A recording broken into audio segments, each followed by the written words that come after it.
ക്രിസ്തുവിൽ സ്നേഹമുള്ളവരെ, ഒരിക്കൽ കൂടി എല്ലാവർക്കും ബൈബിൾ സ്പന്ദനത്തിലേക്ക് ഹൃദ്യമായ സ്വാഗതം. സുപ്രസിദ്ധമായ മനോഹരമായ നല്ല സമറിയാക്കാരൻ്റെ ഉപമയാണ് ആണ്ടുവട്ടം 15-ാം ഞായറിൽ സഭാമാതാവ് നമുക്ക് വിചിന്തന വിഷയമായി നൽകുന്നത്. ലൂക്കായുടെ സുവിശേഷം 10-ാം അധ്യായം 26 മുതൽ 37 വരെയുള്ള 25 മുതൽ 37 വരെയുള്ള 18 വചനങ്ങളാണ് ഈ നല്ല സമറിയാക്കാരനിൽ നമ്മൾ വായിക്കുന്നത്. ഇതിലെ 27-ാമത്തെ വചനമാണ് ഏറെ പ്രസക്തം. യേശുനാഥനെ പരീക്ഷിക്കുവാനായിട്ട് ഒരു നിയമജ്ഞൻ ഒരു ചോദ്യമായി വരുമ്പോൾ ആ ചോദ്യത്തിന് യേശുനാഥൻ നൽകുന്ന മനോഹരമായ ഒരു മറുപടിയാണ്. ദൈവരാജ്യം കരസ്ഥമാക്കുവാനായിട്ട് 4 കാര്യങ്ങളാണ് ചെയ്യേണ്ടത്. നിൻ്റെ ദൈവമായ കർത്താവിനെ പൂർണ്ണ ഹൃദയത്തോടും പൂർണ്ണ ആത്മാവോടും സർവശക്തിയോടും പൂർണ്ണ മനസ്സോടും കൂടി സ്നേഹിക്കുക എന്നുള്ളത്. നമ്മുടെ ജീവിതത്തിലെ ഓരോ പ്രവൃത്തികളിലും ഈ 4 വശങ്ങൾ പ്രാവർത്തികമാക്കുവാനായിട്ട് സാധിക്കുമെങ്കിൽ തീർച്ചയായിട്ടും നമ്മൾ ദൈവരാജ്യം കരസ്ഥമാക്കും. നമ്മുടെ സഹോദരനോടുള്ള പെരുമാറ്റത്തിൽ, സുഹൃത്തിനോടുള്ള പെരുമാറ്റത്തിൽ, അയൽക്കാരോടുള്ള പെരുമാറ്റത്തിൽ, എന്തിനേറെ ശത്രുവിനോട് പോലുമുള്ള പെരുമാറ്റത്തിൽ പൂർണ്ണ ഹൃദയത്തോടും പൂർണ്ണ ആത്മാവോടും പൂർണ്ണ ശക്തിയോടും പൂർണ്ണ മനസ്സോടും കൂടി സ്നേഹം പ്രതിഫലിപ്പിക്കുവാനായിട്ട് സാധിക്കുമെങ്കിൽ അത് ആധുനിക ലോകത്തിലെ എല്ലാ പ്രയാസങ്ങൾക്കും എല്ലാ പ്രശ്നങ്ങൾക്കും ഉത്തമ പരിഹാരമായി പരിണമിക്കുന്നതായിട്ട് നമുക്ക് കണ്ടെത്തുവാനായിട്ട് സാധിക്കും. ഈ ഉപമ നമ്മൾ വായിക്കുമ്പോൾ യേശുനാഥനോടൊരു നിയമജ്ഞൻ ഞാൻ ദൈവരാജ്യം കരസ്ഥമാക്കുവാനായിട്ട് എന്താണ് ചെയ്യേണ്ടതെന്ന ചോദ്യത്തിന് യേശുനാഥൻ നൽകുന്ന ഈ മനോഹരമായൊരു മറുപടിയിൽ 2 സുപ്രധാനമായ ദർശനങ്ങൾ ഒളിഞ്ഞു കിടപ്പുണ്ട്.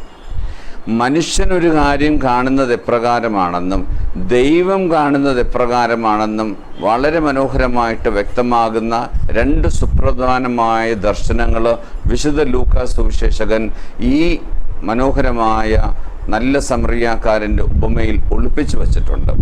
ഇന്നത്തെ തിരുവചന ചിന്തകളിൽ ഞാൻ ആ 2 ദർശനങ്ങളാണ് നിങ്ങളുടെ മുന്നിൽ ഒരുമിച്ച് ധ്യാനിക്കുവാനായിട്ട് അവതരിപ്പിക്കുവാനായിട്ട് ആഗ്രഹിക്കുന്നത്. ഒന്നാമതായിട്ട്, പ്രാർത്ഥനയും പ്രവർത്തനവും പലപ്പോഴും നമുക്ക് 2ആണ്.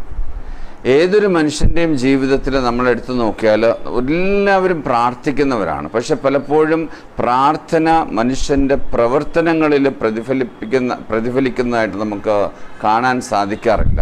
അതുകൊണ്ട് തന്നെയാണ് പലപ്പോഴും പലർക്കും പ്രാർത്ഥന അരോചകമായി തോന്നുന്നത്. അല്ലെങ്കിൽ പ്രാർത്ഥന പ്രവൃത്തിപഥത്തിലേക്ക് എത്തിക്കുന്നിടത്തോളം മാത്രമേ അതിനെന്തെങ്കിലും പ്രസക്തിയുള്ളൂ. ഒന്നാമതായിട്ട് വിശുദ്ധ ലൂക്ക ഇതിനകത്ത് ഒളിച്ചു വച്ചിരിക്കുന്ന ദർശനം ഇതാണ്: പ്രാർത്ഥനയും പ്രവർത്തനവും ഒരു നാണയത്തിൻ്റെ ഇരുവശങ്ങൾ പോലെ അവിഭാജ്യമായ 2 ഘടകങ്ങളാണ്. അതുകൊണ്ട് തന്നെ എല്ലാ പ്രാർത്ഥനകളും നിർബന്ധപൂർവം പ്രവൃത്തിപഥത്തിലേക്ക് പ്രതിഫലിക്കുന്നതായിരിക്കണം. അതെങ്ങനെയാണ് വിശുദ്ധ ലൂക്ക സുവിശേഷകൻ അവതരിപ്പിക്കുന്നത്? അവിടെയാണ് ഞാൻ പറഞ്ഞത്, മനുഷ്യദർശനവും ദൈവദർശനവും ചില സമയങ്ങളിൽ പരസ്പര വിരുദ്ധങ്ങളായിട്ട് നമുക്ക് തോന്നിയേക്കാം. എന്നാൽ മനുഷ്യദർശനവും ദൈവദർശനവും ാണ് സുവിശേഷം മാംസം ധരിക്കുന്നതായിട്ട് നമുക്ക് കണ്ടെത്തുവാനായിട്ട് സാധിക്കുന്നത്.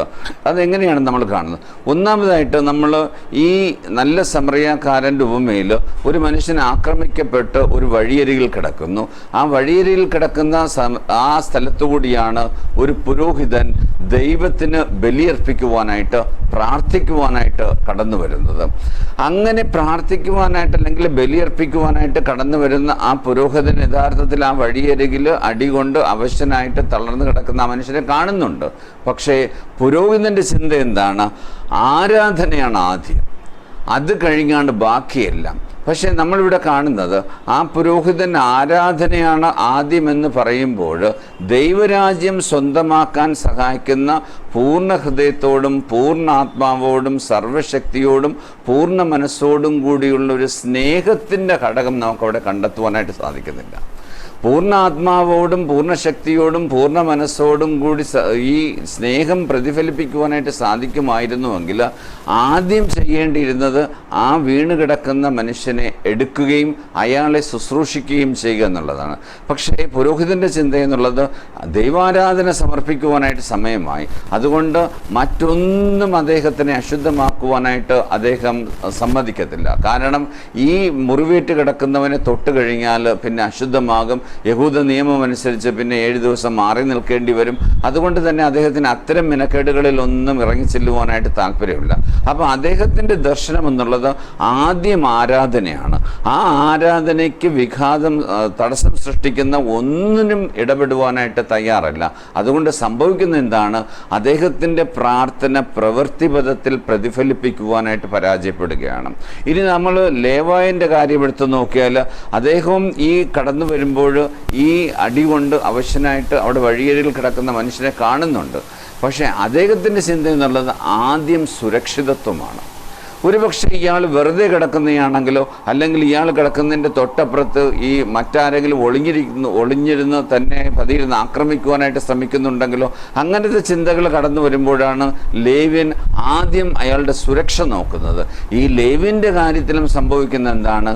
ദൈവത്തെ പൂർണ്ണമായിട്ട് പൂർണ്ണ ഹൃദയത്തോടും പൂർണ്ണ ആത്മാവോടും സർവശക്തിയോടും പൂർണ്ണ മനസ്സോടും കൂടി സ്നേഹിക്കുന്ന ആ സ്നേഹത്തിൻ്റെ ഘടകം ഇവിടെ പ്രതിഫലിപ്പിക്കുവാനായിട്ട് പരാജയപ്പെടുന്നു. അതുകൊണ്ടാണ് ആ ലേവായനും മറ്റു വഴിയിലൂടെ കടന്നു പോകുന്നത്. എന്നാൽ അതിലേ കടന്നു വരുന്ന സമറിയാക്കാരനിൽ ഈ സ്നേഹവും പ്രാർത്ഥനയും സമന്വയിക്കുന്നതായിട്ട് നമുക്ക് കണ്ടെത്തുവാനായിട്ട് സാധിക്കും. അതുകൊണ്ടാണ് അയാൾക്കും വളരെ സുദീർഘമായൊരു യാത്ര ചെയ്യാനുണ്ട്. അയാൾക്കൊരു ലക്ഷ്യസ്ഥാനത്ത് എത്തേണ്ടതുണ്ട്. പുരോഹിതന് അദ്ദേഹത്തിൻ്റെ ദേവാലയത്തിൽ ആരാധന അർപ്പിക്കാൻ പോകേണ്ട ലക്ഷ്യമായിരുന്നു ഉണ്ടായിരുന്നെങ്കിൽ ലേവ്യന് അദ്ദേഹത്തിന് പോകേണ്ട ലക്ഷ്യമുണ്ടായിരുന്നു. അതുപോലെ തന്നെ സമറിയാക്കാരനും അദ്ദേഹത്തിന് സഞ്ചരിച്ചെത്തേണ്ട ലക്ഷ്യമുണ്ടായിരുന്നു. പക്ഷേ അവിടെ സംഭവിക്കുന്നത് ആ സമറിയാക്കാരനിൽ പൂർണ്ണ ഹൃദയത്തോടും പൂർണ്ണ ആത്മാവോടും സർവശക്തിയോടും പൂർണ്ണ മനസ്സോടും കൂടി സ്നേഹം മാംസം ധരിക്കുന്നതായിട്ട്, സ്നേഹം പ്രവൃത്തിപഥത്തിൽ പ്രതിഫലിക്കുന്നതായിട്ട് കാണുന്നത് കൊണ്ടാണ് അദ്ദേഹം അവിടെ എത്തിച്ചേരുകയും കഴുതപ്പുറത്തു നിന്നിറങ്ങി ഈ വീണ് കിടക്കുന്ന മനുഷ്യനെ ശുശ്രൂഷിച്ച് മുറിവുകളൊക്കെ വച്ച് കെട്ടിയതിനു ശേഷം തൻ്റെ കഴുതപ്പുറത്ത് കയറ്റി സത്രത്തിൽ കൊണ്ടാക്കുന്നത്. ഇതൊരു ദർശനമാണ്.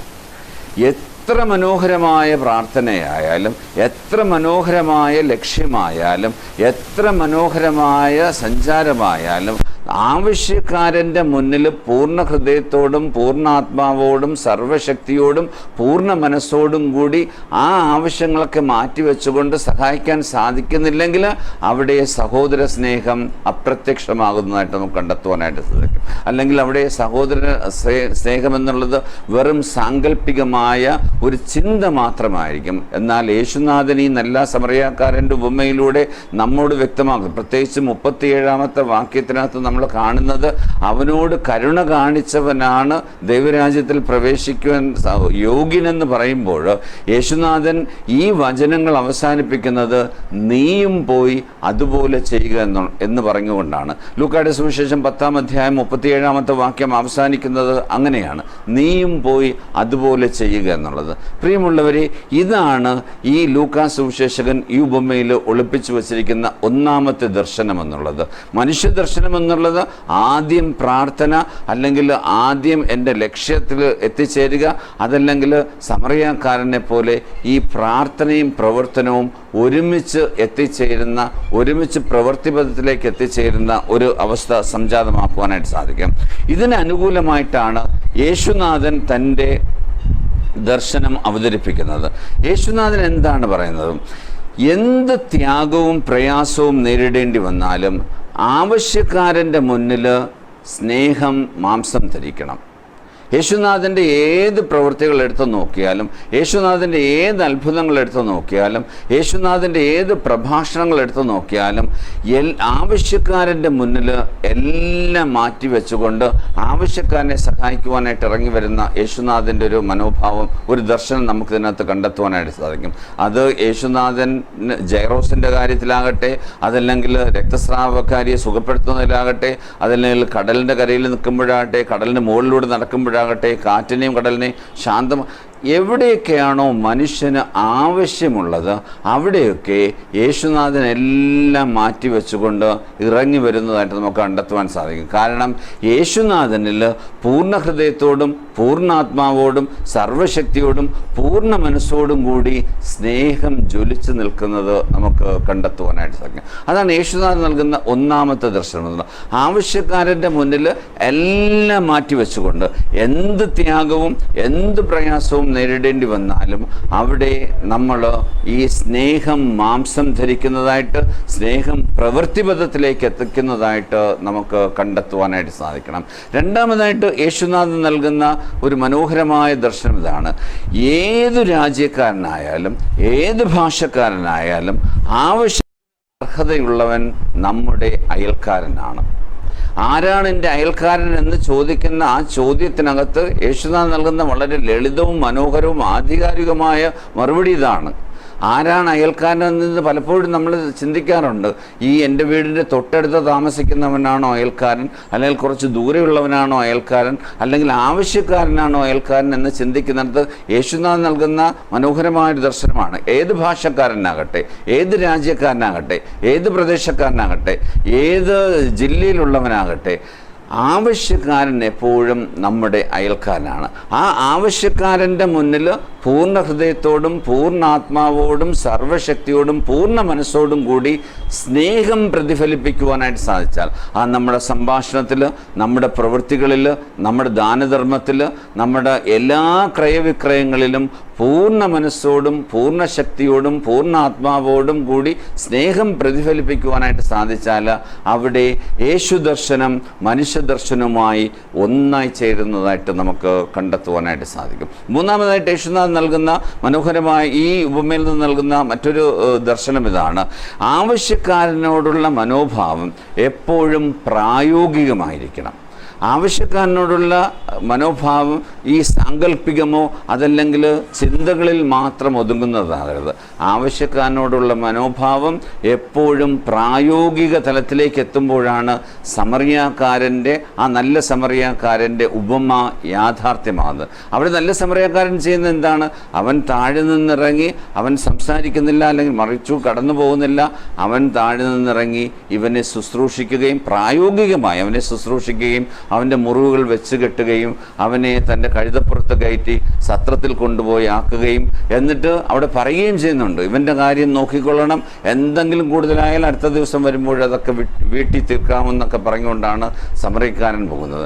അവിടെയാണ് യേശുനാഥൻ ആ മനോഹരമായ ഉപമ തുടങ്ങുന്നതാകട്ടെ, നിന്റെ ദൈവമായ കർത്താവിനെ പൂർണ്ണ ഹൃദയത്തോടും പൂർണ്ണാത്മാവോടും സർവശക്തിയോടും പൂർണ്ണ മനസ്സോടും കൂടി സ്നേഹിക്കണമെന്ന് പറഞ്ഞ് ആരംഭിക്കുന്ന ഉപമ അവസാനിപ്പിക്കുന്നത് നീയും പോയി അതുപോലെ ചെയ്യുക എന്ന് പറഞ്ഞുകൊണ്ടാണ്. പ്രിയമുള്ളവരെ, ഈ ഉപമ വളരെ പ്രസിദ്ധമാണ്.